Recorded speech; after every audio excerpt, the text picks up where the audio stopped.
Oh, I still got it all messed up. Well, we just got to do it like this today. Or not. I done went through here and I did it wrong. Supposed to be the Canaan one. Well, okay. This is what we're going to do. We're going to do it this way today.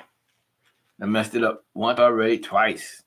All right, today we want to read 2 Kings chapter 5 and 6. And before we get started,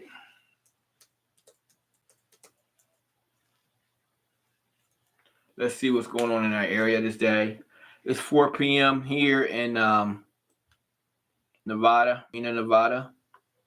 So I'm going to look at people who died of hunger today. 20,428. So what is it that we can do to be difference makers? What can we do to be difference makers?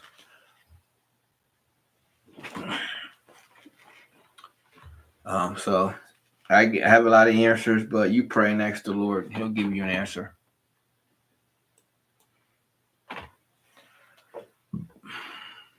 So we got about 60 verses to read in these two chapters. 2 Kings chapter 5, verses 6, chapter 5, and chapter 6. Now Naaman, captain of the host of the king of Syria, was a great man with his master, and honorable. I can tell right now that my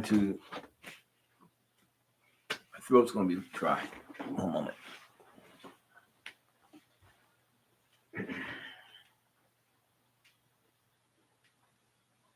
All my days are busy. Here I go.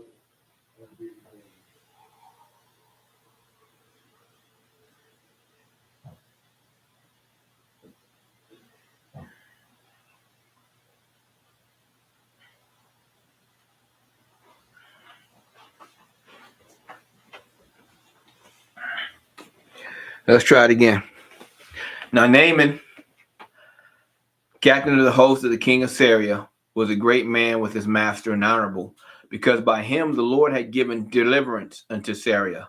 He was also mighty in valor, but he was a leper. And the Syrians have gone out by companies and have brought away captive out of the land of Israel a little maid, and she waited on Naaman's wife. And he said unto her mistress, Would God, my Lord, were with the prophet that is in Samaria, for he would cover him of leprosy.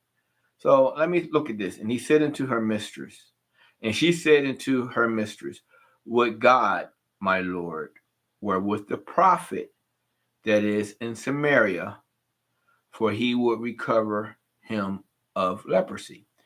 And one went in and told his Lord, saying, Thus and thus said the maid that is of the land of Israel. And the king of Syria said, Go, and I will send a letter unto the king of Israel. And he departed and took with him 10 talents of silver and 6,000 pieces of gold and 10 changes of raiment. And it came to pass when the king of Israel had read the letter that he rent his clothes and said, Am I God to kill and to make alive, that this man does send unto me to recover a man of leprosy? Wherefore consider, I pray you, and see how he seeketh a quarrel against me. And it was so, when Elijah, the man of God, had heard that the king of Israel had rent his clothes, that he sent the king, saying, Wherefore hast thou rent thy clothes? Let him come down to me, and he shall know that there is a prophet in Israel. So Naaman came with his horses and with his chariot, and stood at the door of the house of Elijah. And Elijah sent a messenger unto him, saying, Go and wash in Jordan 7 times, and thy flesh shall come again to thee, and thou shalt be clean.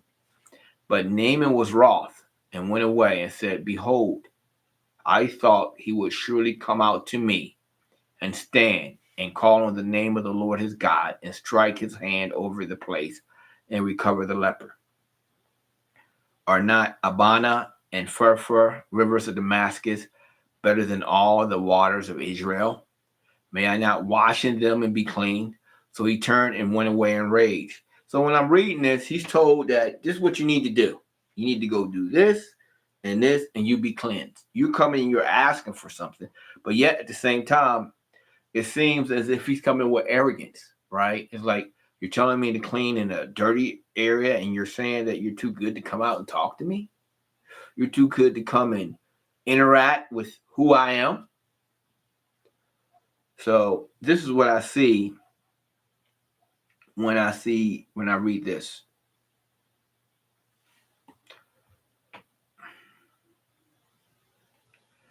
And his servants came near and spake unto him and said, My father, if thou prophet had bid thee to go do some great thing, wonders, would thou not have done it?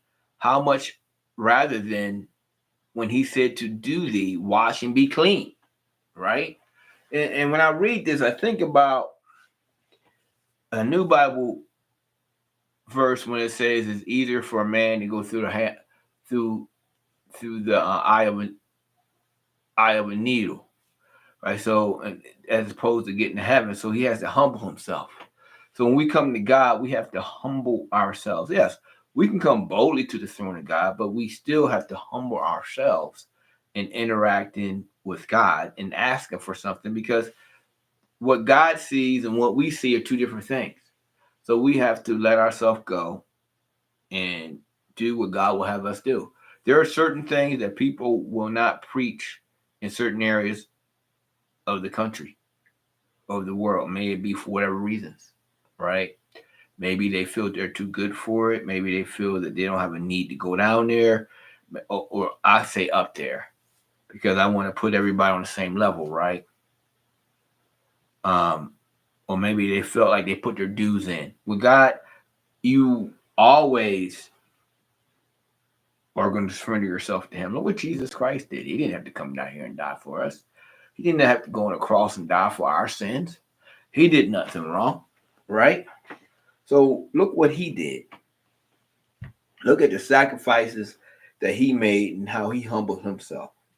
So when we come to God, we need to humble ourselves, not to be proudful of what we felt like we have accomplished, because we're only here because of Him, right? And I'm thinking, like, when I was praying the other day, I was like, our Father who art in heaven, hallowed be thy name, thy kingdom come, thy will be done on earth as it is in heaven, on earth as it is in heaven.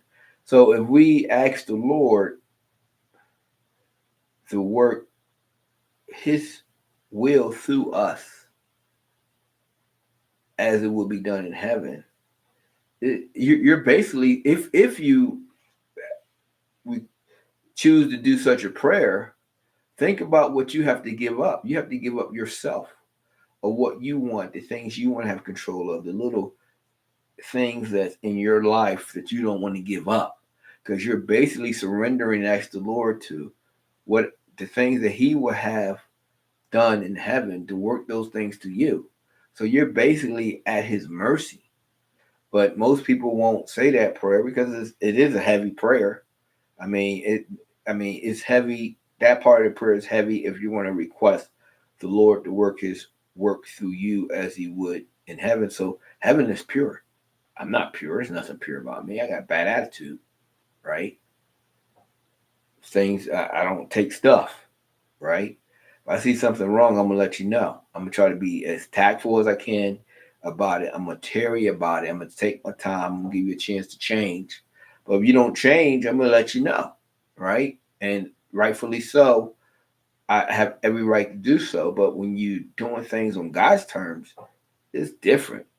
It goes to the extremity that you have no idea, or you're not even prepared for. So when I go back and I look at Naaman was upset and he left, and his people came to him and it's like, hey, if he said to do this, they love him enough. They're better than I am. You walk away. I'm like, well, that wasn't a good move, right? I'm not going to go to him and talk to him. Like, well, that's on him, right? It is what it is. I'm telling you the truth, pretty much.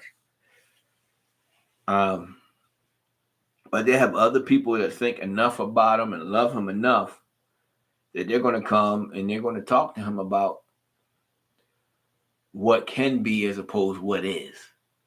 Forget about what you have to go through. If you have to go from here to here, forget about that. Just can be concerned about what is. So,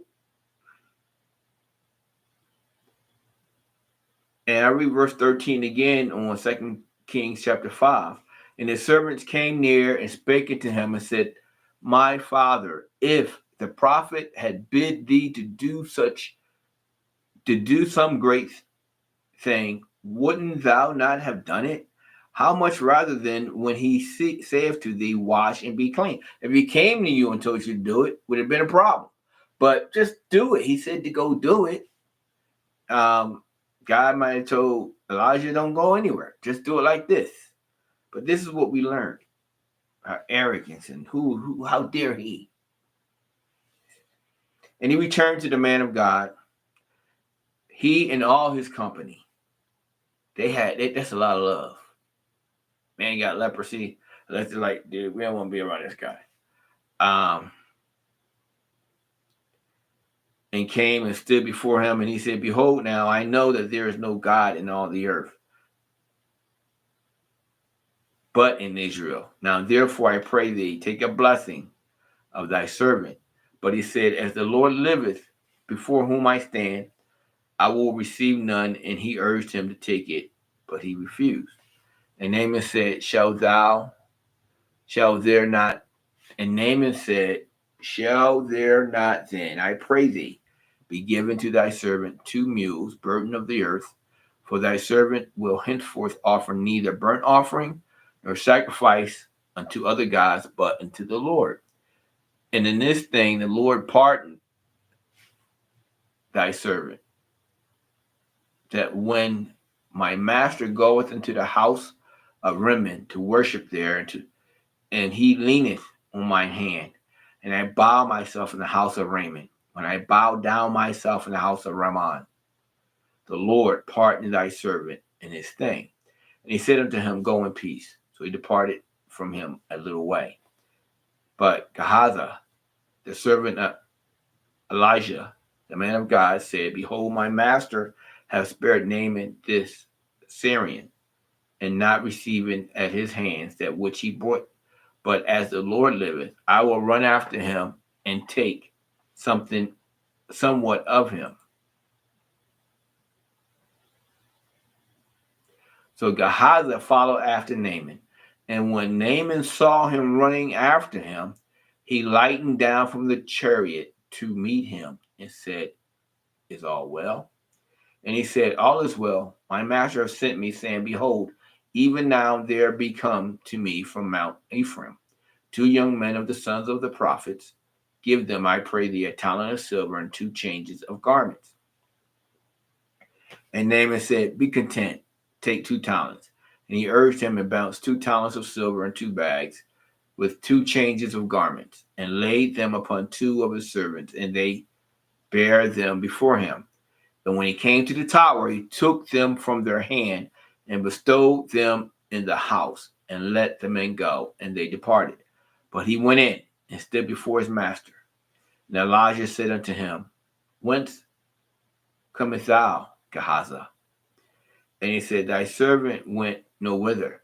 So Elijah knew what took place. So his servants, so what basically happened is that Naaman's taken care of, and Elijah's servant figured that he'll get something out of it.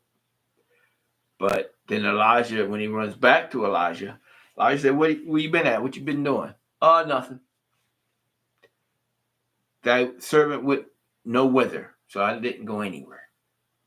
And he said unto him, Went not my heart with thee when the man turned again from his chariot to meet thee? Is it a time to receive money and to receive garments and olive yards and vineyards and sheep and oxen and manservants and maidservant? When I read this tells me that when I look at this, that the man of God is not going to get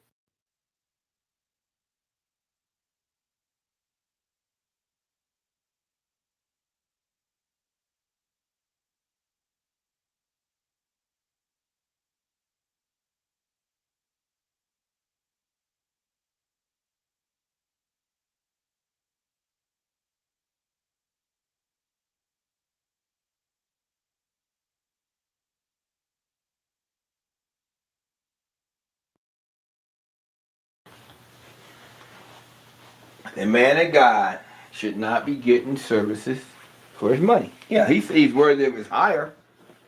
But when we go back and you read that in full context,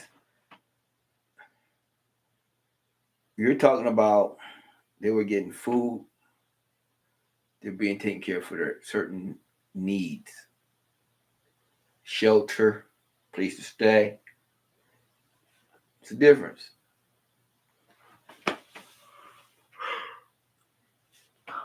But in this particular passage, doesn't look like Naaman was getting paid. He didn't want a servant to get paid. So, but Naaman said, the leprosy therefore of Naaman, Elijah wasn't getting paid, rather. The leprosy therefore of Naaman shall cleave unto thee, and to thy seed forever. And he went out from his presence as leper, as white as snow.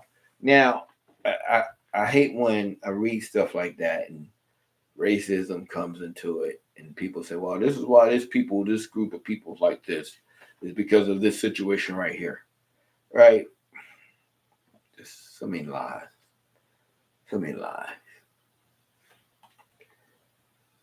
But sticking with the Bible, one thing I got from that reading is we need to humble ourselves when we come to the man of God.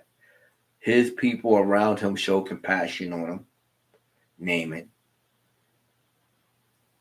God gives to us freely. If he gives it to me freely to give to you, then that's what I'm going to do. I'm going to give to you freely. And God takes care of you. I was talking to someone today. I came here from Pennsylvania in 2018, 6 years ago. And long story short, I was supposed to be here. So I'm here. I've traveled previously different places, but I was in Pennsylvania for a period of time.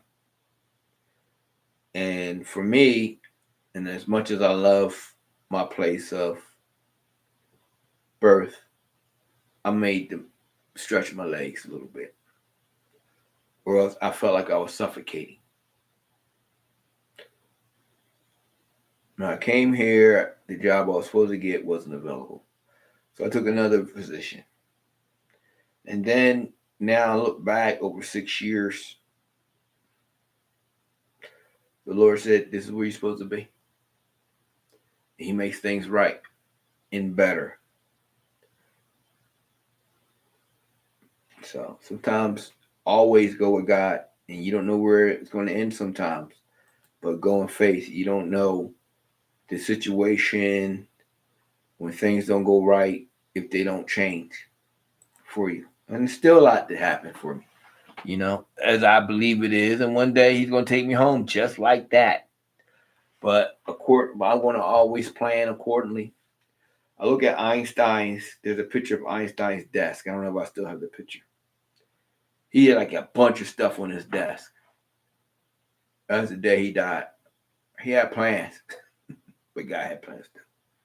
So you always be busy and ready to go. So let's go ahead and read these 33 verses in 2 Kings chapter 6. And we didn't read Romans this week. We will go back to it, Lord willing, next week. But I read something. I listened to the Bible on cassette today, and I wanted to touch on these 2 chapters. And the sons of the prophets said unto Elijah, behold, now the place where we dwell with thee is too strait for us. Let us go, we pray thee, into Jordan, and take thence every man a beam, and let us make us a place there where we may dwell. And he answered, go ye. And one said, be content, I pray thee, and go with thy servants. And he answered, I will go. So he went with them, and when they came to Jordan, they cut down wood. But as one was felling a beam, the axe head fell into the water, and he cried and said, alas, master, for it was borrowed. So this is not ours, it's in the water. And the man of God said, where fell it? And he showed him the place, and he cut down a stick and cast it in thither, and the iron did swim. Therefore said he, take it up to thee. And he put out his hand. Therefore said he, take it up to thee. And he put out his hand and took it. The iron came to him. The axe head fell into the water. So the axe head came back to him. Therefore said he, that's right. Then the king of Syria warred against Israel and took counsel with his servants, saying, in such a place shall be my camp.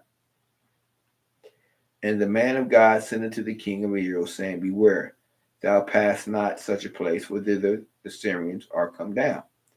And the king of Israel sent to the place where the man of God told him and warned him of, and saved him thereof, and saved himself there not once nor twice. Therefore the heart of the king of Syria was so sore troubled for this thing.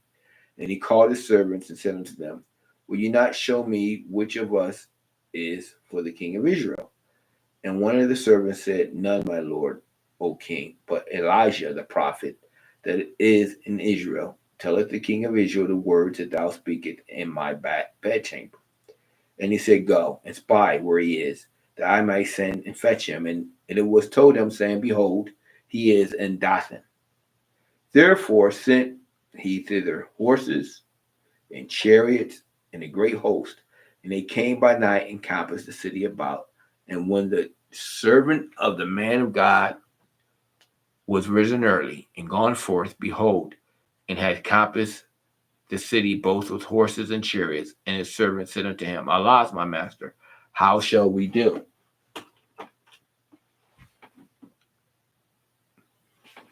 And he answered, fear not, for they that be with us are more than they that be with them. And this is important that we're reading. The first thing is that nothing's impossible for God. We looked at the iron and it came to us.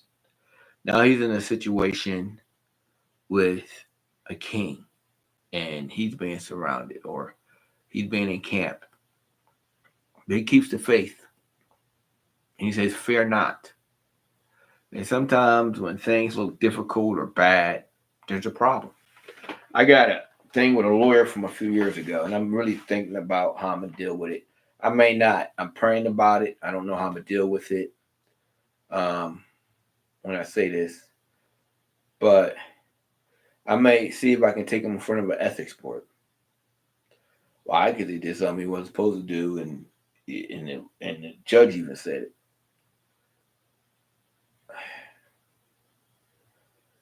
But sometimes in the initial situation that took place, he sold me up the creek when he didn't have to. Or actually, he sold me up the creek when there was no case against me. He basically created the case against me. And I paid the man up front. I didn't make no payments, no payment plan. I just, boom, here's the money. And I dealt with nothing but attitude from a counselor that's supposed to do his job that didn't do his job. And why he didn't do his job, when they said justice is blind, I can honestly say that particular judge called it for what it was. So sometimes when you think that things are against you, you have to address it accordingly. A few weeks ago, I got stopped. I got pulled over. I was profiled. And the officer had a bad attitude. And he talked. He said everything he had to say and do. And what I did was I went and I called. I don't felt I got cooperation I needed to get at that time. So I filled out a report online that I felt like I was being harassed, I was in imminent danger, blah blah blah blah blah. So it was two parties, two police parties there at the time. So we had one a local or whatever. Let's say one was a city and one was state, right? The state, I called them up. They called me right back. And the guy was cool. He said, "Hey, he's seen everything." He didn't say he's seen it, but he implied that he knew what was going on. He said, "I'm gonna talk to this person," and he said, "I don't know what they're gonna do over there," and I was good with it. The other one, I waited, called internal investigations. A week later, I called them, and then that's when I went online and I did that report. That report put this person. I wanted it on record. Now, could I have made a lot about it? I could have made a big deal about it, yes. But they called me up. They said, you have so many choices. One of them was dismissal. I'm like, no. I talked to them, and because they called me up, I addressed it. And I addressed it because that night it could have went wrong a lot of different ways. Because they stopped me for something they should have never stopped me for. You stopped me for a light being out. A light wasn't out. Thank goodness for the day's technology.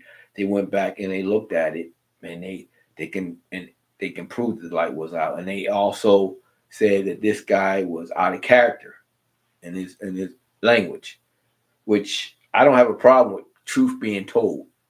I can live with that. What I have a problem with when people try to conceal it. And truth being told, I had to put it on record because what happens if I had a record? What happened if I have a felon? What happens if I had no say? You can talk to me any way you wanted to.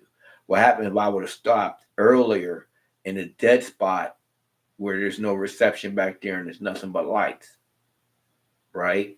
So there are times when the Lord gives you common sense, He gives you discerning spirit, and He gives you a protective spirit. That's the point I'm making. So yeah, that officer was wrong, and he put the other officers in a bad situation because one of those officers there, I recognized him, right? But I know how that goes. They're not going to sit there, and he's observing what's going on. But at the same time, if something goes wrong, he puts them in a bad situation. They get linked with him, right?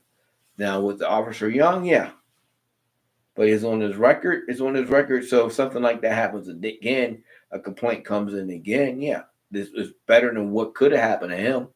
It's better than what could have happened to me at the scene or after the scene. If you ignored it and the Lord wouldn't give me discerning spirit to go online and fill out a report, so it's a record of it. So at the end of the day, everything worked out. So we just shouldn't have to fear when we feel that all is against us. Man, woman, boy, girl, white, black, green, purple, right? Doesn't matter. He said he is rich into all that call upon him. So when people say, hey, how much money you got? You rich? I'm rich in the Lord because it's not about money, it's what God can do for you. And I sit back and I look back when I first got here. I'm like, dude, how did I even make it?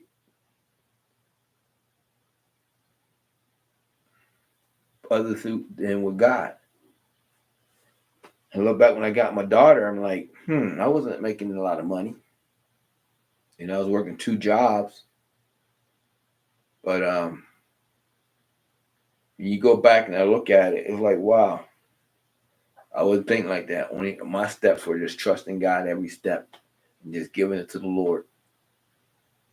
And when you go back and you look, and I remember that poem when it's talk.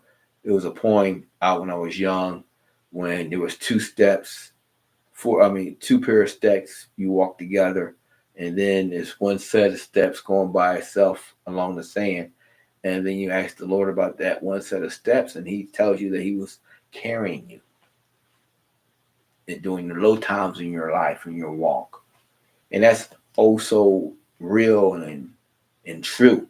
I don't know. Sometimes I'm like, oh, look at my parents, and basically I'm like, oh, I got like 5 more years, 5 to 10 more years to live. I don't know how much longer I'm here, right? But I do know that my existence is eternal, and grace is by the grace and mercy of God. This I do know, so I don't care. I look at my income. I'm like, dude, I'm making X amount more than I made since I've been here. And I look at the future on how I'm able, by the grace of God, to transition into other things that's going to give me freedom of time and space and where I need to be, and not just here, but in the world, in the country. And he said, and he answered, "Fear not, for they that be with us are more than they that be with them." And Elijah prayed and said, "Lord," Elijah's trying to show them and let them see what he knows, because they are lacking, they're afraid, and they're fearful, and they don't have the insight that he has. And it's not necessarily just the faith, but let them see what I see, right? And that's great. I don't see all the soldiers around me of God or the angels around me, but there are times I ask the Lord to give me a protective spirit because I know He can. And I remember that God is my friend, so no matter what happens, I see how Abraham made all those mistakes on his way to the promised land. And when we go back in James, and the Bible says that he's a friend of God, and Jesus Christ calls us his friend, right? So when Elijah prayed and said, "Lord, I pray thee, open his eyes that he may see." And the Lord opened the eyes of the young man and said, and behold, the mountain was full of horses and chariots of fire round about Elijah. Wow. What are you afraid of? Those that think that they have captivity over you, they are in defeat. The devil thought, can you imagine the devil's reign and his state of being and his mind when Jesus Christ was crucified? Can you imagine that he felt that he got the victory, that it was well fought, that he destroyed the messenger, that all the other prophets were being destroyed, and this time that the messenger that was sent from the landlord, from the owner, from God himself, that he destroyed him? Can you imagine how that felt? How he might have felt? And then guess what? There was victory through that death from Jesus Christ. Just when you've relaxed and he's there. And they came down to him. Elijah prayed unto the Lord and said, "Smite this people, I pray thee, with blindness." And he smote them with blindness according to the word of Elijah. Elijah said unto them, "This is not the way, neither is this the city. Follow me, and I will bring you to the man whom ye seek." But he led them to Samaria. And it came to pass, when they came into Samaria, that Elijah said, "Lord, open the eyes of these men that they may see."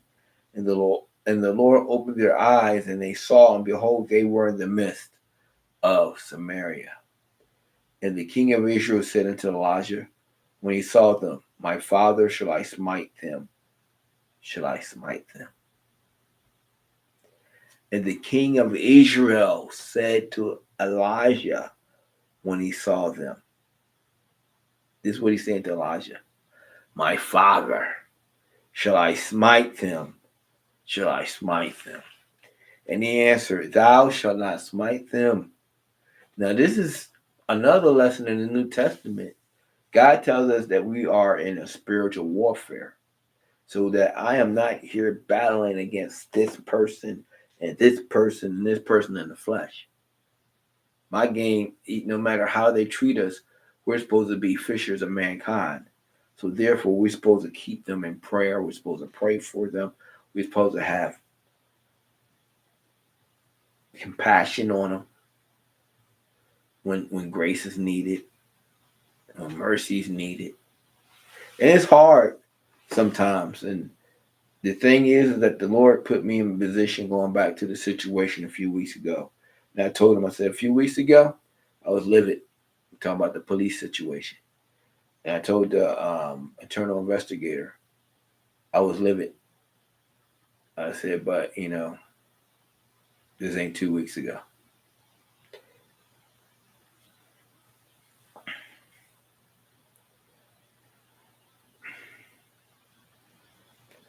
And he answered, "Thou shalt not smite them.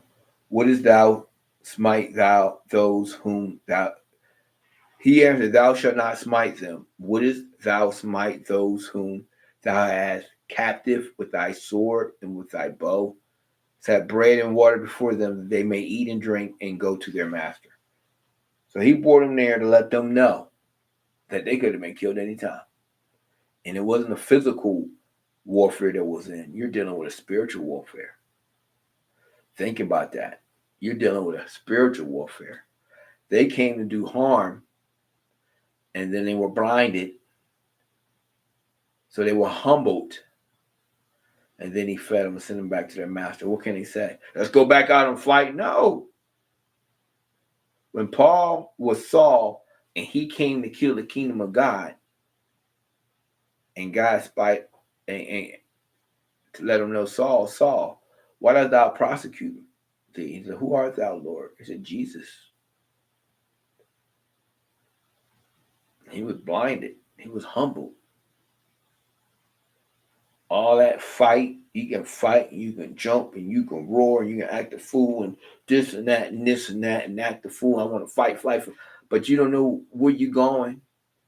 You don't know how to get there.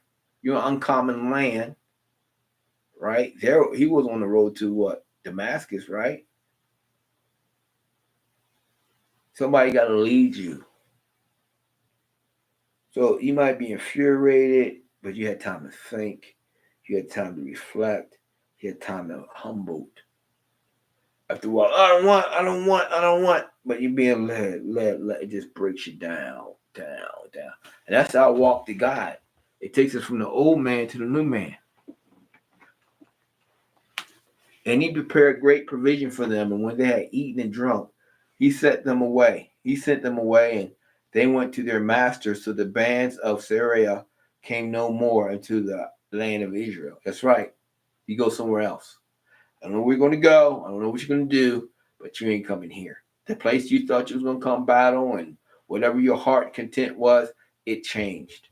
And it came to pass after this that Ben-Hadad, king of Syria, gathered all his host and went up and besieged Samaria. And there was a great famine in Samaria. And behold, they besieged it until an ass's head was sold for 80 pieces of silver, and the fourth part of a cab of dove's dung for 5 pieces of silver. You're starving. I'm eating some of that daggone dove's dung for 5 pieces of silver. And as the king of Israel was passing by into the wall, there cried a woman unto her, saying, Help, my lord, O king. And he said, If the Lord did not help thee, when shall I help thee? Out of the barn floor or out of the wine press? If God can't do it, how can I do it? Right? This is something stupid I might say, right? And the king said unto her, What aileth thee? And she answered, This woman said unto me, Give thy son, that we may eat him today, and we will eat my son tomorrow. We will eat your son today, but my son tomorrow. So we boil. Oh my goodness! Every time I read this, I'm like, who will boil their child? How selfish. We boiled my son. Obviously, I was hungry and it didn't mean that much. Why don't you? Before I boil my son, I think I'm not going to eat your son. I'm going to eat you, right? And then your son and my son and me, and we can have a nice little meal. I'm just saying. You boiled your son. So we boiled my son and did eat him. And I said unto her on the next day, Give thy son that we may eat him. And she said, and she hit her son. Yeah, because she wasn't as hungry anymore. She ate his son. That wasn't her child. Every time I read that, I'm like, what in the world how bad was that? And it came to pass when the king heard the words of the woman that he rent his clothes and he passed by upon the wall. And the people looked, and behold, he had sackcloth within upon his flesh. That's that sign of humility from the king. He's humbling himself for his people. That he needs God for him to make an answer for him. When you read in the Bible, this is pretty much what happens. He's pleading and no and Jonah, right? Nineveh. Then he said, God, do so and more also to me, if the head of Elijah the son of Shaphat shall stand on him this day. If the head, then he said, God, do so and much. Then he said, God, do so and more also to me, if the head of Elijah the son of Shaphat shall stand on him this day. But Elijah sat in his house, and the elders sat with him. And the king sent a man from before him. But ere the message came to him, and he said to the elders, see ye how this son of a murderer has sent to take away my head. Look, when the messenger cometh, shut the door, and hold him fast at the door. Is not the sound of his master's feet behind him? And while he yet talked with them, behold, the messenger came down unto him, and he said, behold, the evil is of the Lord. What shall I wait for the Lord in the armor?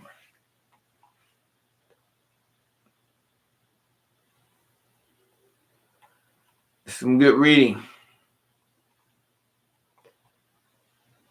And sometimes we don't get the answers we want. I want to look over.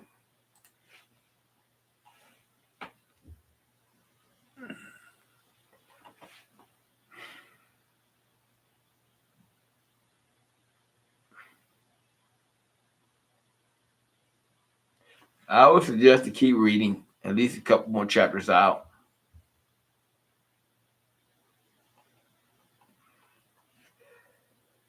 It's always interesting to read. Look at Romans chapter 10, 9, and 13.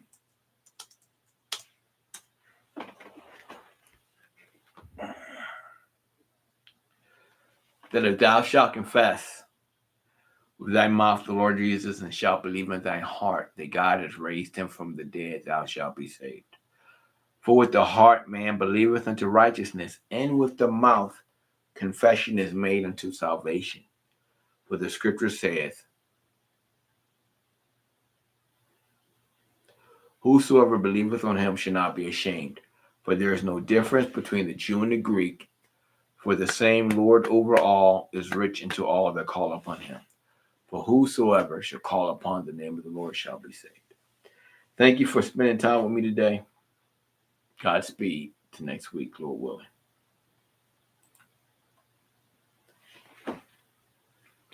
I'm not a fan of this today, but I am thankful.